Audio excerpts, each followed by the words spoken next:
everyone, welcome back to Boarding School with Brandy. I'm Brandy, and today I'm going to teach you how to play Trekking Through History. This is a 2 to 4 player game from Underdog Games where players are taking a 3-day long trip in a time machine trying to complete personal itineraries and visit historical events in chronological order. The first thing we need to do to learn how to play is set the game up. To set up, we're going to place the playmat where everyone can reach it. And then place the clock similarly so everybody can reach it. We'll also need to set out the ancestor cards based upon our player count. This is the only thing that's different based upon player count. For 2 players, we're going to do 6 of these cards. For 3, 9, and for 4 players, 12 cards. We're setting up for a 2-player game. So 1, 2, 3, 4, 5, 6. These go right here. Then we're going to set out the deck for day 1. I've already shuffled these cards. Just fill in the departures row. And then keep the deck face up right here. This card is going to be available to pick up throughout the game, whatever's on the top of the deck. You'll also want to put out, shuffled of course, the next 2 decks somewhere nearby so you're ready to change them out for the next round. Set out the supply tray where everyone can reach it. You'll shuffle up all of the itineraries and give each player 4 of these, and each player will then choose one that they are going to play with for day 1. There are 3 days in the game and you do get 4 of these, so one of them will be unused. The rest of these go back in the box. Then each player chooses a color. They'll put their point marker on the track. Whoops. They'll also take their crystal tank, and their pocket watch will go on the clock, and you just shuffle them up so it's random order. Whoever's on top is going to go first. Each player also starts with 1 time crystal in their crystal tank. And you're all set up and ready to play. The person who owns the pocket watch on top is going to take the first turn of the game. Now, before we jump into how to play, let's look at some of these components a little more closely. The clock is what keeps track of turn order. At the start of every round, the player at the top of the stack of pocket watches will go first. In this case, it's going to be yellow. And then throughout the game, whoever is furthest behind goes next. So in this scenario, red would take the next turn. In this scenario, yellow would take the next turn. If we were in a 3-player game with a situation where there was a stack behind whoever was in the lead, whoever is on top of the stack would take the next turn, and then obviously they would have to move off, and this person who is furthest behind would now take the next turn. Once all players have made it all the way around the clock once, they're going to stop on 12, no matter what, even if their card that they just took would have had them pass over the 12. And once all the pocket watches are stacked here again, that indicates the end of the round. There are 2 types of cards: history cards, these 3 decks, and ancestor cards, this deck right here. These are the history cards. You've got the title at the top, the year, the day deck that it belongs to, how many hours you will have to pay or move your pocket watch around the clock when you take this card. You'll be able to reduce that with time crystals, but we'll talk more about that later.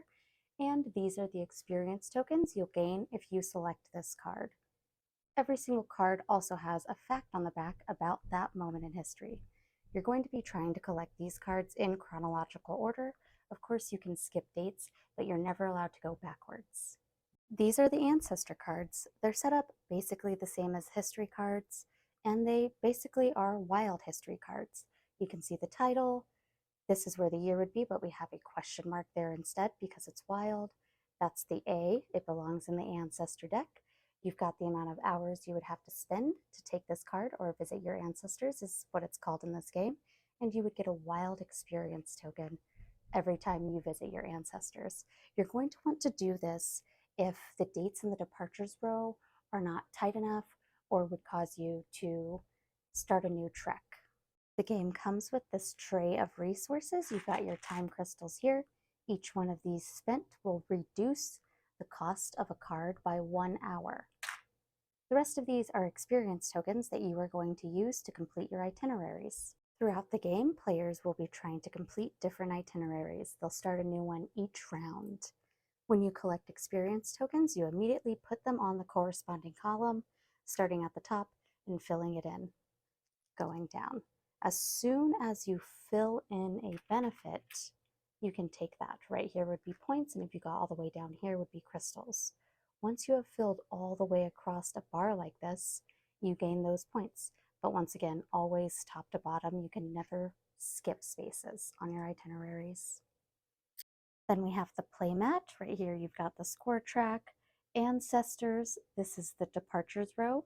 All of these cards are available for you to choose from, but these 5 also gain you an additional resource indicated underneath each card.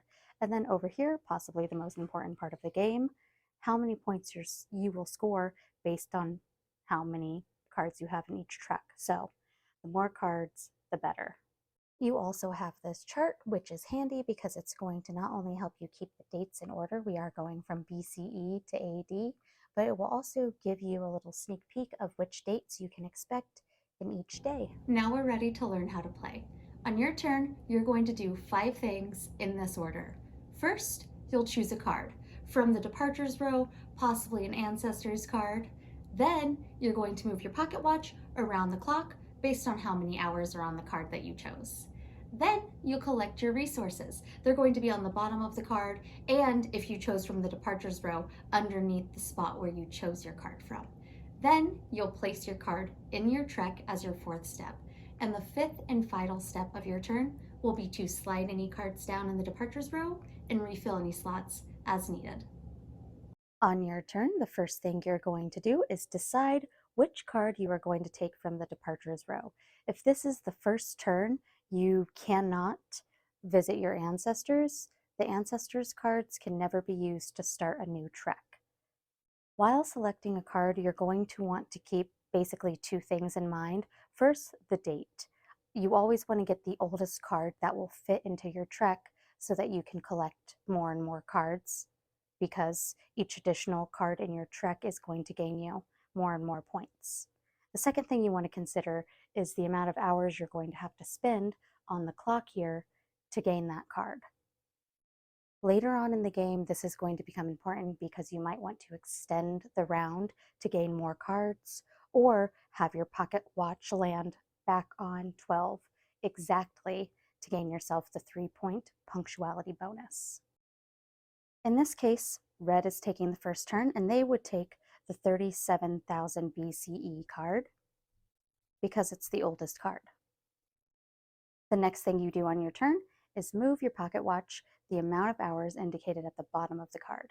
At this point, you can use time crystals that are already in your time crystal tank to reduce the amount of hours you're paying by 1 per crystal.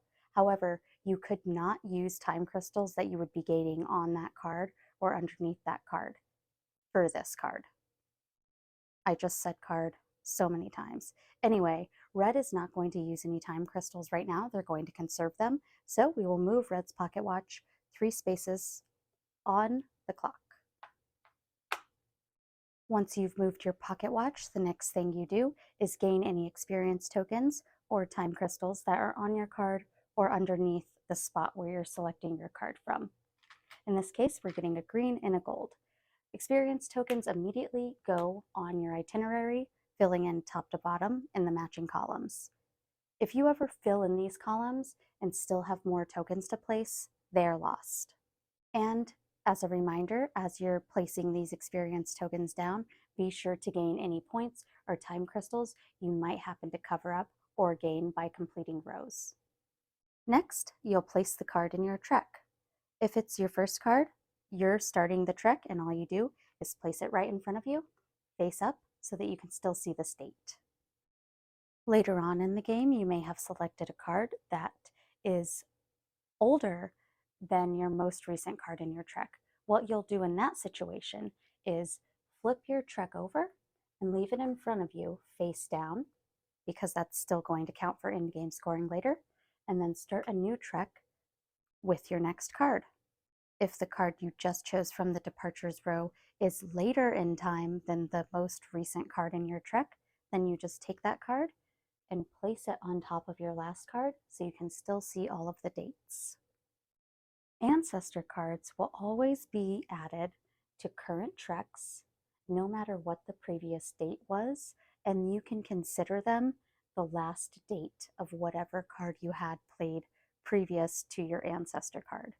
You can play multiple ancestor cards in one Trek, and you can even play them back to back if you so choose, as long as there are still ancestor cards left in the pile. But as I mentioned before, ancestor cards can never be used to start a Trek.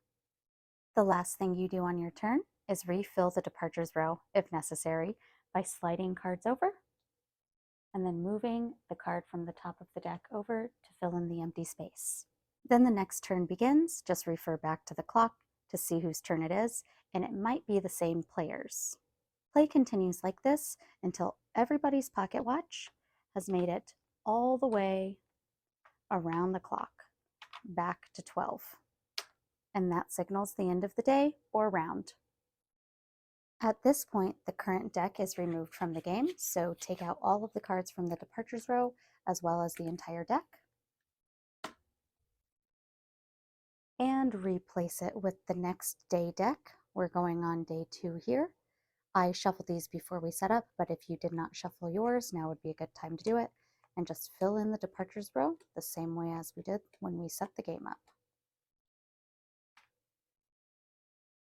Each player will also discard from the game the itineraries that they were using this round, including any experience tokens that were on them. Put them back in the supply tray.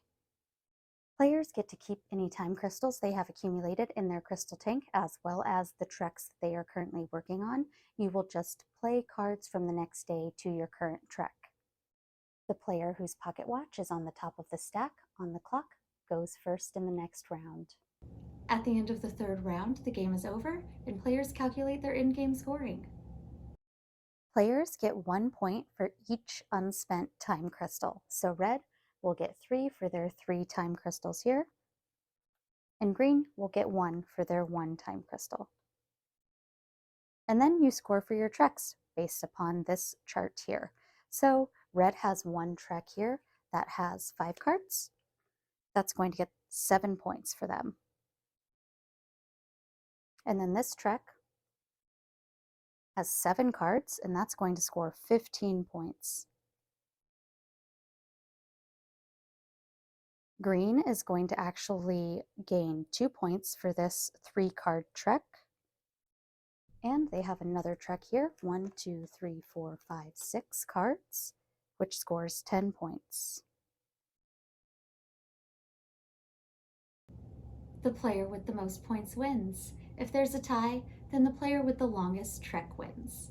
Now, once you've played a couple of games of trekking through history, you might want to make the game a little more interesting by adding the Time Warp mini expansion. There are 2 types of Time Warp cards. This type needs to be activated and can only be used once per round by each player. When a player activates it, they put their Time Warp marker right here on this spot to show that it has been used this round by that player.